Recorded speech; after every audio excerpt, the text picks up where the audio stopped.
question. I will send this one straight to you and Jason as well. From Himothy, which, by the way, I guarantee this person is age 22 or younger. Juju Lewis update. We're talking about that before we got rolling. He is the man that everybody wants to know about. What you got for us, Christian? Yeah, I actually kind of want to lump this in with the next question as well from Clark Dickerson. What wide receivers do you think Auburn gets in this recruiting cycle? Because I think what happens with Juju Lewis will greatly affect the second question. In terms of Juju Lewis, it's pretty well whittled down to a 3-team race as of now. Georgia's out after taking a commitment from Ryan Montgomery, the quarterback from Ohio. USC is obviously where he's committed. It's been that way since August of last year when he was in the 2026 class. Obviously is reclassified now to 2025. And it's kind of all quiet on the Western Front a little bit, which is not necessarily a bad thing because when he got done taking all of his spring visits, it was Auburn that kind of felt maybe the most optimistic and maybe in the best spot in terms of where they stand. It's Auburn, USC, Colorado. Alabama's also in the mix as a 4th team. Could maybe get that official visit spot where he was supposed to go to Georgia, but isn't anymore now. So Alabama, the 4th team to kind of watch there. But really, it's Auburn, USC, and Colorado. And going into those summer official visits, it feels like Auburn, I don't want to say the team to beat, but I'll say the biggest threat to USC right now, and could keep him close to home as well. And then as for the second question from Clark, Jason, this is something that we've talked about with other people.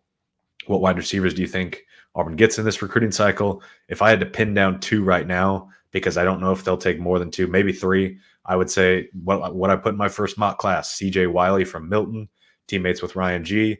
And I'll say TK Norman has a good camp in June, and Auburn takes his commitment after that, similar to like a Bryce Canner or Malcolm Simmons. However, if you get Juju Lewis, there will be no shortage of wide receivers or tight ends that will be knocking on the door looking for a spot to join your class.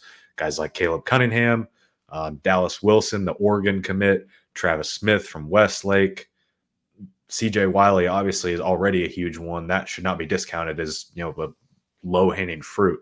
That's a guy that they really, really want. So if you get Juju Lewis, everything changes for Auburn's class. It would not be a stretch to say that if you were to get Juju Lewis to flip from USC, that it's the biggest recruiting win and for Auburn. And I don't know, but it would be, I mean, Cam Coleman was obviously ginormous last year and you're seeing that now, and getting Cam Coleman is helping you with Juju Lewis, but just think about the guys that Juju Lewis can help you with, being from the state of Georgia and how much you try and attack the South. Yeah. I don't know that there would be one comparable for me because of how long he's been a top recruit and because of how many people now know him and how many people he's crossed paths with and what kind of draw it'd be. I mean, like Jason Campbell was a big time recruit, but he's from Mississippi and, social media just kind of starting and it was such a different world. Cam was a junior college guy that everybody's like, hey, this guy's a big deal. But a lot of people are like, that guy's been in junior college. They knew his stats looked pretty good in his film, but Juju Lewis has connections and has relationships with a lot of these guys, and that's where it could be a big deal. And so, I think that one would be one that would alter the landscape of Auburn's entire class if you bring a guy like that in at the quarterback position. And the 2026 class and the next class for that matter.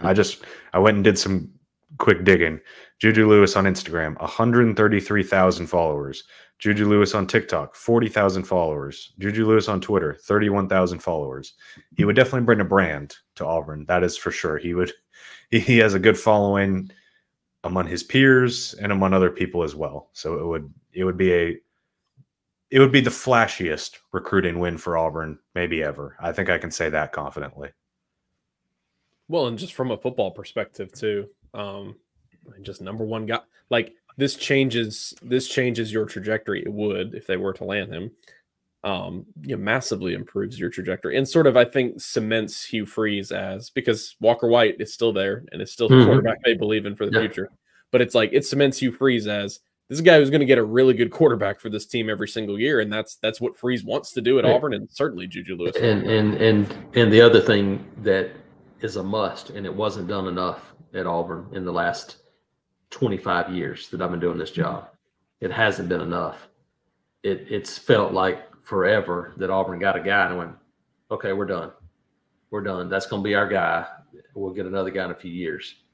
That is not how it works. Hugh Freeze understands it. You better go get a guy, and every year try to get a guy better than that guy. That has to be the goal. You have to do that, or you can't do it. Because I mean, look at Alabama. Alabama's going to the portal. Georgia's going to the portal. Duke's going to the portal in basketball, because you don't win them all. You might win all the recruiting battles, but that don't mean all those guys are going to pan out. You know, and people for years have talked about Alabama's development. Yeah, their development's great, but they also miss on as many guys as everybody else does. They just have a whole lot more of them. You can afford the misses, and nobody forgets about those guys that transfer out because the other guys produced. Yeah, because when you have 70 4- and 5-star guys versus 20, when you hit on your success rate of 50%, that's still 35 really good players versus 10. That's the difference. You better have more of those guys, and that is what this staff understands. And hey, look, you feel good. You can feel good about your position and still go shoot for the moon and go, hey, we need to get better. And I think that's what they're going to do.